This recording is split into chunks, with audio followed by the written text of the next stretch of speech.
Hello दोस्तों, आप सभी का स्वागत है हमारे चैनल शाश्वत सीजीपीएससी सीजीपीएफए में। देखिए, आज हम लोग करने वाले हैं हमारा, मेरे ख्याल से ये दूसरा क्लास होगा, है ना। किसका? तो छत्तीसगढ़ में जो आमीन भर्ती और है ना जो जल संसाधन विभाग में आएगा आपका, ठीक है। इसके रिगार्डिंग हमको पता है ना, जो एग्जाम कैलेंडर वो जारी किया जा चुका है। और साथ ही जो आबकारी विभाग में जो आरक्षक की भर्ती आएगी, ठीक है, वहां आपको हिंदी, है ना, हिंदी का प्रश्न वहां आपसे पूछा जाएगा, ठीक है। तो आज हम लोग करने वाले हैं हिंदी का क्लास, और याद रखिए हिंदी का पहला क्लास है। आज हम लोग बेसिकली आपका थोड़ा सा ओवरव्यू देखेंगे संधि को लेकर, ठीक है। तो आज हम लोग देखेंगे क्या, संधि के बारे में पढ़ेंगे, ठीक है। चलिए आगे बढ़ते हैं। देखिए, सबसे पहले आपको क्या याद रखना है, संधि। तो संधि का, ठीक है, यहाँ पर हम लोग देखने वाले हैं परिभाषा, संधि होता क्या है या संधि किसे कहते हैं, ठीक है। फिर धीरे धीरे एक प्रॉपर सीक्वेंस में आगे बढ़ते जाएंगे। देखिए, संधि का अर्थ क्या होता है, तो संधि का अर्थ होता है मेल या जोड़, ठीक। मेल मतलब मिलना, जोड़ मतलब क्या होता है, जुड़ना या जोड़ना, ठीक है। ये संधि का मतलब होता है। अब इसको परिभाषित किस तरीके से करेंगे, तो दो निकटवर्ती वर्णों के परस्पर मेल से जो विकार या परिवर्तन उत्पन्न होता है उसे संधि कहते हैं। ये इसका, ठीक है, जो परिभाषा है वो साइंटिफिक परिभाषा है ना, कि याद रखना क्या है, दो निकटवर्ती वर्णों के परस्पर मेल से, ठीक है, जो विकार या परिवर्तन उत्पन्न होता है उसे क्या कहते हैं, संधि कहते हैं। जैसे यहाँ देखिएगा, एक वर्ण यहाँ पे क्या है, तो याद रखना देव, और दूसरा कौन है, इंद्र। इन दोनों का क्या हो गया, यहाँ पे जुड़ा है, एट का चिन्ह है ना, जुड़ा है, मेल हुआ है, और क्या बना है, देवेंद्र। ये क्या है, तो संधि है, ठीक है। इतनी चीजें क्लियर हुई। अब देखिएगा, संस्कृत, हिंदी एवं अन्य भाषाओं में परस्पर स्वरों या वर्णों के मेल से उत्पन्न विकार को संधि कहते हैं। अब संधि किन किन भाषाओं में हो सकता है ये याद रखना है। तो एक सबसे इंपॉर्टेंट याद रखना है संस्कृत में, दूसरा याद रखना है हिंदी में, और अन्य भाषाओं में भी आपको स्वर और वर्णों के मेल से उत्पन्न विकार को संधि कहते हैं, याद रखना है, ठीक। साथ ही अगला यहाँ पे देखिए, यहाँ पे क्या लिखा है, सम, और यहाँ पे जोड़ या मेल है, यहाँ पे क्या है, तोष। तो इसका जो संधि बना क्या बना, संतोष, ठीक है। उसके बाद यहाँ देखिए आप, भानु, वहां पे जोड़ है, मेल है, और उसके बाद क्या है, उदय, और ये दोनों जुड़ की संधि क्या बने, तो भानुदय, ठीक है। इतनी चीजें क्लियर हुई। तो यहाँ पर आपको संधि पता चल गया होगा, दो स्वर या वर्ण आपको पता चल गए होंगे, ठीक। अब आगे बढ़ते हैं,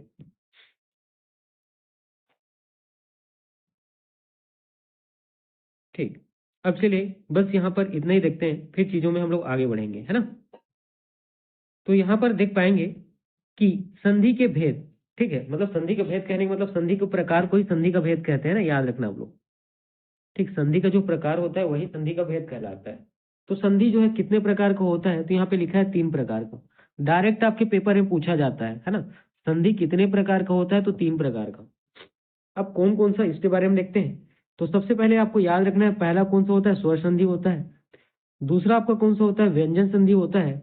और तीसरा कौन सा होता है, तो तीसरा होता है आपका विसर्ग संधि, उसको आगे देखेंगे, ठीक है। ठीक है, अब चलिए यहाँ पे देखिएगा, स्वर संधि। पहला तो आपको स्वर संधि होता है, और स्वर संधि होता क्या है इसके बारे में डिस्कस करते हैं, परिभाषा देखते हैं। जब दो स्वर आपस में मिलते हैं तो जो परिवर्तन होता है उसे स्वर संधि कहते हैं। स्वर संधि का परिभाषा आपको क्या याद रखना है, जब दो स्वर आपस में मिलते हैं तो उनके मिलने से जो परिवर्तन होता है उसे स्वर संधि कहते हैं। जैसे कि एक स्वर यहाँ पे देखिएगा क्या है, विद्या, विद्या में देखिएगा या, यहाँ पर क्या है, आ, ठीक। उसी प्रकार आलय, ठीक है, उसी प्रकार क्या, तो आलय, ठीक है। इसमें क्या ध्यान देखना है, पहले वर्ण का, ठीक है, या पहले शब्द का आखिरी वर्ण दे रखना है, ठीक। विद्या में ये वाला सेक्शन आपको देखना है, और आलय में ये पहला का आ बस देखना है ना, आ। तो यहाँ पर क्या हो गया है, विद्या का ये आ हो गया है, और आलय का ये आ। आ और आ दोनों क्या हो जाते हैं, मिलके आ बनाते हैं। उसी प्रकार यहाँ पे आप देखना, ठीक। ये विद्या है, और क्या मिला इसमें, किसका जोड़ हुआ है, आलय का, तो ये क्या बन गया है, विद्यालय, ठीक है। चीजें समझ में आई। उसी प्रकार रवि, रवि में क्या है, छोटा ही है तो ई है ये, ठीक है। उसी प्रकार इंद्र, पहले वाले में क्या है, तो छोटा ही है ई, दोनों आपस में जुड़ के क्या बनेंगे, तो बड़ा ई बनेगा। तो यहाँ पे क्या हो जाएगा, रवि था इंद्र, रविंद्र, है ना। यहाँ पे देखिए, यहाँ पे जो ई का मात्रा है कौन सा है, तो बड़ा ही है, ठीक है। ये किसका हो गया, स्वर संधि का हो गया, ठीक, यहाँ पर अभी एक दो एग्जांपल लेते हैं, अभी मैं ओवरव्यू बता रहा हूँ, फिर इसके रिगार्डिंग हम लोग क्या तो आपका एमसीक्यू से क्वेश्चन करेंगे। ठीक, चलिए आगे बढ़ते हैं। अब यहाँ पर आपको ध्यान देना है, अगला जो है ये आपका है व्यंजन संधि। ठीक, अगला यहाँ पे क्या याद रखना है आपको, व्यंजन संधि है। अब व्यंजन संधि में हम लोग क्या ध्यान रखेंगे, तो यहाँ पर सबसे पहले आपको देखना है, जब किसी व्यंजन का किसी व्यंजन या स्वर से मेल होता है ना, स्वर संधि में देखिएगा स्वर का स्वर से ही मेल होगा, लेकिन व्यंजन में स्वर के साथ भी हो सकता है ना, और व्यंजन के साथ भी हो सकता है। तो जो परिवर्तन होता है मतलब उनके मिलने के बाद, तो उसे व्यंजन संधि कहते हैं। इंपॉर्टेंट है, ठीक, डायरेक्ट याद रखना। अब देखिए यहाँ पे जो त है, त के नीचे हलंत है, तो ये वाला त, और दूसरे शब्द का ये ज है, ज के नीचे क्या है, हलंत है, तो ज। तो आपको क्या था, सत और जन आपस में मिलकर क्या बने, सज्जन। याद रखना इंपॉर्टेंट है, क्या है, तो व्यंजन संधि है। उसी प्रकार उत, त का हलंत वाला हिस्सा, और यहाँ पे लास है ना, उत और लास क्या है, जुड़ा है, तो यहाँ पे जो ल के नीचे हलंत, तो ये क्या बनना है, उल्लास। ठीक, ये क्या बनेगा, यहाँ पे देखिएगा ये बनेगा है ना, उल्लास। ठीक, तो उत धन लास क्या बना, उल्लास बना है। ठीक, इसके बाद अगला देखिए आप विसर्ग संधि, ये आपका तीसरा संधि है ना। व्यंजन संधि दूसरा संधि है, विसर्ग संधि आपका तीसरा संधि है। विसर्ग संधि में क्या याद रखना है, जब विसर्ग के बाद, ठीक है, किसके बाद, तो विसर्ग के बाद कोई स्वर या व्यंजन आता है, तो उसे विसर्ग में जो परिवर्तन होता है उसे विसर्ग संधि कहते हैं। ये इसकी परिभाषा है, याद रखना है। ठीक, अब यहाँ पे ध्यान दीजिएगा, अब विसर्ग पहचान कैसे सकते हैं, ये जो बिंदु है, ठीक, ये क्या होता है, तो याद रखिएगा आपका विसर्ग है। जैसे कि यहाँ पे नी धन धन, ये क्या बना, निर्धन। ठीक, अब नी यहाँ पे विसर्ग है, और ठीक है, ठीक, अब यहाँ पे विसर्ग क्या है, ये वाली बिंदु है ना, विसर्ग क्या है, तो ये वाली दोनों बिंदु विसर्ग है यहाँ पे, और उसके बाद धा है ना, ये आखिरी का, पहले का आखिरी और दूसरे का पहला, धा। ठीक है, क्या बना, रा। ठीक, तो नी धन धन क्या बना, निर्धन। उसी प्रकार दु धन बल क्या बना, दुर्बल। ठीक, यहाँ पे विसर्ग ये है, और उसके बाद क्या आ गया, पहला शब्द बा आ गया है, र। ठीक है, तो ये क्या बन गया, दुर्बल। तो यहाँ पर हम लोगों ने किसको देखा, भेद को देखा, स्वर संधि, व्यंजन संधि और विसर्ग संधि। चलिए आगे बढ़ते हैं।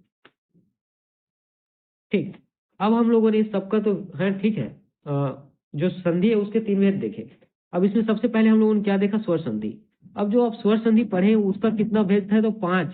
ठीक, 5 भेद या 5 प्रकार है ना। जो स्वर संधि है उसका कौन कितना भेद है, 5। उसमें पहला कौन सा है, तो दीर्घ संधि। ठीक, उसमें पहला कौन सा है, तो याद रखना है, दीर्घ संधि। अब दीर्घ संधि कहता क्या है, जब दो हार्श व दीर्घ स्वर मिलकर दीर्घ स्वर बनाते हैं तो उसे दीर्घ संधि कहते हैं। जब दो हार्श व या दो दीर्घ स्वर मिलकर दीर्घ स्वर बनाते हैं तो उसको क्या, तो दीर्घ संधि कहते हैं, याद रखना है। जैसे अ और अ जुड़ के क्या आ बनाता है, दीर्घ संधि है। उसी प्रकार ई और ई जुड़ का क्या बनाता है, ई, ये क्या है, तो दीर्घ स्वर संधि है। उसी प्रकार उ और उ जुड़ के क्या बनाता है, तो बड़ा उ बनाता है ना, ये क्या है, तो याद रखें, दीर्घ स्वर संधि है। उसी प्रकार देखिए यहाँ धर्म, पहले का अ और अर्थ दूसरे का पहला अ मिलकर क्या बनाएंगे, तो आ। तो धर्म और धर्म अर्थ मिलकर क्या बनाते हैं, धर्मार्थ। ठीक है, ये याद रखना है। अगला यहीं पे देखेंगे आप, गिरि धर इंद्र, ये छोटा ई है। उसी प्रकार ई में, इंद्र में भी छोटा ई है। दोनों आपस में गिरि और इंद्र जुड़ के क्या बनाते हैं, याद रखिए, गिरिंद्र बनाएंगे। ठीक है, उसी प्रकार उ और उ, ये वाला उ वाला सेक्शन है, भानु और उदय, ये वाला जो छोटा हुआ है, दोनों आपस में जुड़ के क्या बनाए, तो भानुदय। ये क्या हो गया आपका, दीर्घ संधि हो गया। ठीक है, चलिए आगे बढ़ते हैं। अब दीर्घ संधि के बाद अगला आपको पढ़ना है कौन सा, तो गुण संधि है ना। इसको ऐसा कह सकते हैं हम लोग, गुण स्वर संधि।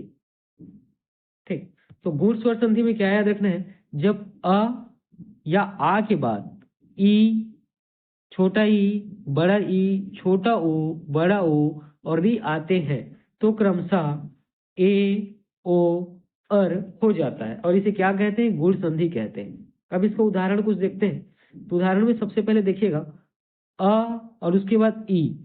ठीक, अ के बाद क्या आएगा, ई आया, और उस क्या बन गया, ए। तो जैसे यहाँ पे नर है और इंद्र है ना, नर और इंद्र। र जब आप प्रोनाउंस करेंगे तो यहाँ पे र में क्या आएगा, अ आएगा, और ई का तो ई है ही, है ना।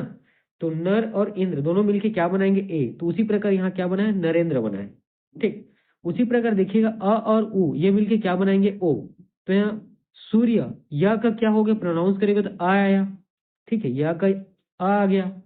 और उसी प्रकार यहाँ पे क्या है, ऊ का तो ऊ ही रहेगा, तो आ और ऊ दोनों क्या मिलके बने ओ, तो सूर्य धन उदय क्या बन गया यहाँ पे, सूर्योदय। ठीक है, अगला देखिएगा अ और री दोनों आपस में क्या मिलके बने, अर बन गए, है ना। उसी प्रकार देव और ऋषि दोनों आपस में मिलके क्या बनेंगे, देवर्षि। ठीक, इतनी चीजें क्लियर हुई, चलिए आगे बढ़ते हैं। ठीक, ये दूसरा था गुण संधि। अब हम लोग आगे देखेंगे आपका वृद्धि स्वर संधि, ये आपका तीसरा है ना, ये आपका तीसरा है। जब अ या आ के बाद ए, छोटा ए, बड़ा ए, ओ, औ आते हो तो क्रमशः ए, है ना, छोटा ए का बड़ा ए और बड़ा ए का बड़ा ए, ओ और औ इसका क्या हो जाता है, अ हो जाता है। इसे क्या कहते हैं, वृद्धि स्वर संधि कहते हैं, है ना। अब चलिए इसके बारे में देखिएगा। यहाँ पे आपको ध्यान क्या रखना है, सबसे पहले तो याद रखना है यहाँ पे, जैसे कि क्या बोला है, अ या आ के बाद क्या ए आएगा, ये तीनों में से कोई भी आ सकते हैं। तो अ के बाद यहाँ पे क्या है, छोटा ए आया है, ये दोनों आपस में मिलके क्या बनेंगे, बड़ा ए बनेंगे। तो यहाँ पे देखिए एक और एक दोनों आपस में मिलके एक एक हो गए, है ना। उसी प्रकार अ और ओ दोनों आपस में मिलके क्या बनेंगे, ओ औ बनेंगे। इसी प्रकार परम है और औषध क्या बनेंगे, परमौषध। ठीक, इतनी चीजें हुई। चलिए अब आगे बढ़ते हैं। अब अगला आपका क्या है, तो यड़ संधि, है ना, जिसको यड़ स्वर संधि भी कह सकते हैं, आपका चौथा है। तो जब ई, छोटा ई, बड़ा ई, छोटा ऊ, बड़ा ऊ या री के बाद कोई असमान स्वर आता है तो उसे क्रमशः य, व और र और सबके नीचे हलंत है, इसे यड़ संधि कहते हैं। ठीक है, अब देखिए यहाँ पे ई है, ई के बाद आ गया तो क्या बनेगा, या। इसको देखिए, यदि है और अपि ये दोनों आपस में मिलके क्या बन गए, यद्यपि। उसी प्रकार उ और अ आपस में मिलके क्या बनेंगे, व। तो देखिए सु है और आगत ये आपस में मिलके क्या बन गए, स्वागत। ठीक है, यहाँ री है और अ, ठीक है, पितरी का ये री आखिरी प्रोनाउंसिएशन और दूसरे का क्या, पहला आ, री और अ मिलके क्या बने, र। तो पित्र और आज्ञा क्या मिल बने, दोनों मिलके क्या बन गए, पित्राज्ञा।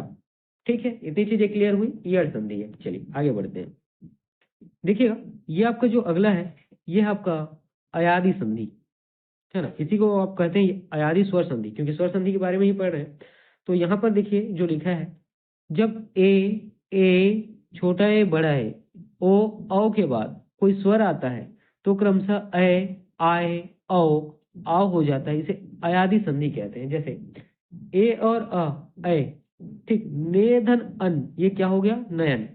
ठीक है, ने बोलोगे तो ए आ रहा है, वो ये है, दूसरे का जो पहला है उसके बारे में सोचना नहीं है, तो नयन। उसी प्रकार यहाँ के बड़ा ए है और आ हो गया है, और ये दोनों मिलके क्या बनेंगे, आय। अब देखिए यहाँ पे गए, है ना, गए ऐसा लिखा हुआ है, तो ये बड़ा ए को इंडिकेट कर रहा है। उसके बाद जो दूसरे का पहला शब्द है आ, वो आ यहाँ पे आया है, तो क्या हो गया, गए और अग, गायक। ठीक है, उसी प्रकार ओ और अ ये दोनों मिलके क्या बनाए, अ बनाए। तो पो, है ना, पो में आपको क्या ओ नजर आ रहा है आखिरी बोलोगे तो, और दूसरे का अन का पहला लोगे तो अन, पो अन, तो ये क्या बन गया, पवन। उसी प्रकार अ और अ ये आपस में मिलके क्या बनेंगे, आओ। तो पाओ, है ना, तो आओ यहाँ पे हो गया।